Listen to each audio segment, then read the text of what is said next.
여러분 평안하십니까? 오늘은 4월 16일입니다. 리바이블 본문은 역대상 5장에서 8장까지입니다. 이 아침에 같이 나누려고 하는 말씀은 역대상 6장 31절부터 32절까지 말씀입니다.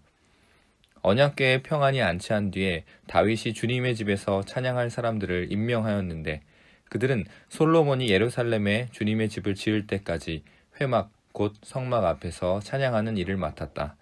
그들은 정하여진 순서대로 그들의 직무를 수행하였다. 아멘. 얼마 전에 우리가 읽은 열왕기와 이제 막 읽기 시작한 역대기는 왕사에 관한 내용입니다. 이 두 성경은 이어지는 내용이 아니라 같은 내용이 반복되고 있는 것 같습니다. 하지만 같아 보이기는 하지만 다른 무엇인가가 있습니다. 역대기는 쓰여진 다른 목적이 있습니다. 역대기는 포로 시대의 이스라엘 백성들을 가르치기 위해 쓰여진 성경이라는 것입니다. 포로 시대에 나라가 망했는데도 아직 하나님께서는 이스라엘 백성에게 하실 말씀이 있으시다는 것입니다. 그 자체가 희망이 아닐 수 없습니다. 오랜 포로 기간의 고통과 아픔, 회복의 역사 속에서 하나님께서는 이스라엘 백성을 잊고 계시지 않았습니다. 아담 때부터 죄를 지은 존재임에도 사랑하시고 택하시며 지금도 거룩한 백성으로 부르고 계시다는 것을 강조하고 있습니다. 하나님이 택한 백성과 그 도성 예루살렘이 이방인들에게 짓밟히고 하나님이 거하시는 성전마저 무너졌을 때 이스라엘의 충격은 말할 수 없었습니다. 그리고 이방 나라에서 70년간 포로 생활을 하고 포로 귀환을 하긴 했지만 돌아와 보아도 현실은 전혀 희망이 없어 보였습니다. 앞으로 하나님은 우리를 어떻게 통치하실 것인가? 우리는 정말 하나님의 택하신 백성인가? 라는 의문이 들 수밖에 없었습니다. 이러한 정체성에 관한 질문에 대한 대답이 바로 역대기입니다. 역대기는 족보로 시작합니다. 족보는 아담에서 시작하여 포로 귀환 때 돌아온 백성들의 명단으로 끝을 맺습니다. 다시 말하면 창세기, 출애굽기, 민수기, 여호수아, 사사기, 사무엘 상하, 열왕기 상하 전체를 역대기 안에 쏙 넣어버린 것입니다. 긴 시간을 압축해서 나타낸 것이 바로 족보 형태로 나타낸 것입니다. 역대기 족보를 통해 여전한 하나님의 백성인 이스라엘에게 말씀하시고자 하는 것은 성전 중심의 신앙과 바른 신앙 교육입니다. 그래서 오늘 5장부터 8장의 본문에서도 지파들의 계보들을 정리하는데 그 중에서 특별히 레위 지파, 특히 대제사장의 계보에 대해서 상세하게 다루는 것을 볼 수 있습니다. 그 이유는 역대기를 기록하던 당시에 이스라엘 백성들의 가장 큰 관심이 바벨론에 의해 무너졌던 성전을 다시 세우고 다시 신앙의 공동체를 회복하는 데 있었기 때문입니다. 그래서 성전에서 하나님을 섬기는 역할을 했던 레위 지파와 관련된 내용들을 중요하게 기록하고 있는 것입니다. 이렇게 역대기라는 책은 유다 지파와 예루살렘 성전을 중심으로 이스라엘의 역사를 기록한다는 특징을 가지고 있습니다. 성전 중심이란 예배 중심의 신앙, 예배 중심의 삶이 핵심이 되어야 합니다. 예배를 통해 하나님과 깊이 있게 만나며 살아갈 수 있기 때문입니다. 그런 의미에서 역대상 6장은 1절부터 30절까지는 레위의 족보를 나열한 후에 31절에 예배 때에 찬양하는 직분을 맡은 사람을 소개합니다. 31절부터 32절을 제가 한번 읽어보도록 하겠습니다. 언약궤를 평안히 안치한 뒤에 다윗이 주님의 집에서 찬양할 사람들을 임명하였는데 그들은 솔로몬이 예루살렘에 주님의 집을 지을 때까지 회막 곧 성막 앞에서 찬양하는 일을 맡았다. 그들은 정하여진 순서대로 그들의 직무를 수행하였다. 이어서 33절에 헤만, 39절에 아삽, 44절 에단.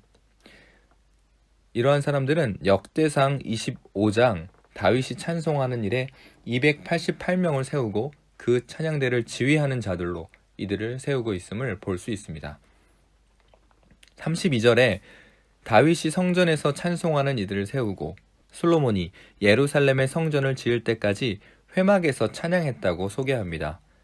다윗 자신이 발 딛고 서 있는 곳이 성전이든 천막이든 하나님의 임재의 곳에서 찬양했음을 간결하게 이야기하고 있습니다.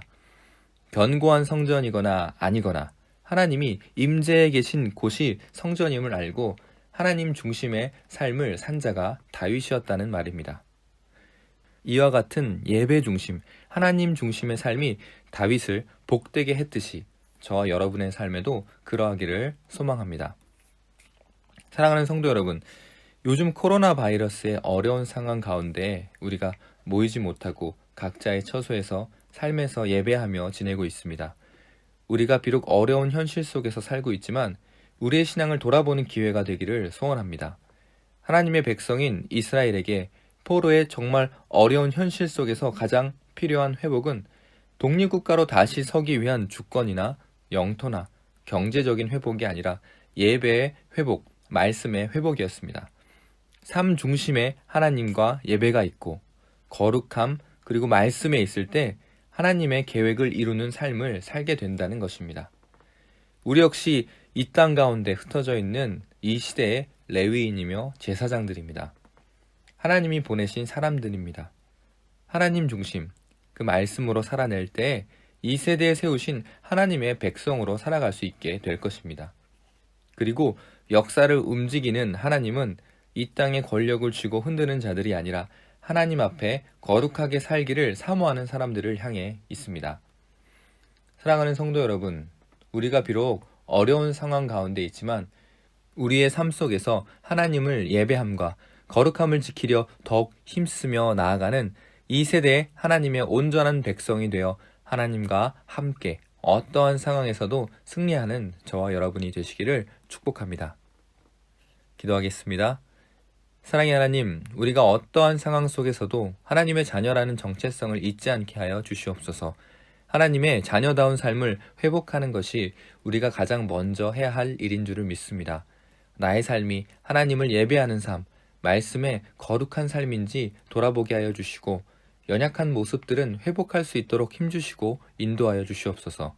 그리하여 예배의 삶과 말씀의 삶이 회복될 때 우리 삶 속에서 강한 주님의 역사하심을 더욱 깊게 체험하게 될 줄 믿사오니 그러한 삶을 사모하게 하여 주시옵소서.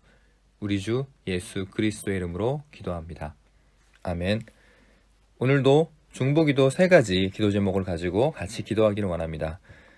먼저는 우리가 하나님의 자녀로서 정체성을 잊지 않고 하나님의 자녀에게 주신 특권, 우리의 삶 가운데 예배하며 말씀 중심의 삶을 살아갈 수 있도록 하여 주시옵소서. 두 번째로 우리 교회가 새로운 자치회를 통해서 하나님의 마음과 뜻을 알고 행할 수 있는 주님이 기뻐하시는 교회가 되게 하여 주시옵소서. 세 번째로 코로나19로 인해서 육체적, 경제적으로 어려움을 겪고 있는 사람들을 위로하여 주시고 하나님의 은혜로 회복될 수 있도록 힘과 능력을 더하여 주시옵소서. 오늘 우리의 삶을 통해 하나님을 예배하며 하나님과 함께 기쁨을 누리는 우리 모두가 되기를 바랍니다. 스프링 아더 폰테스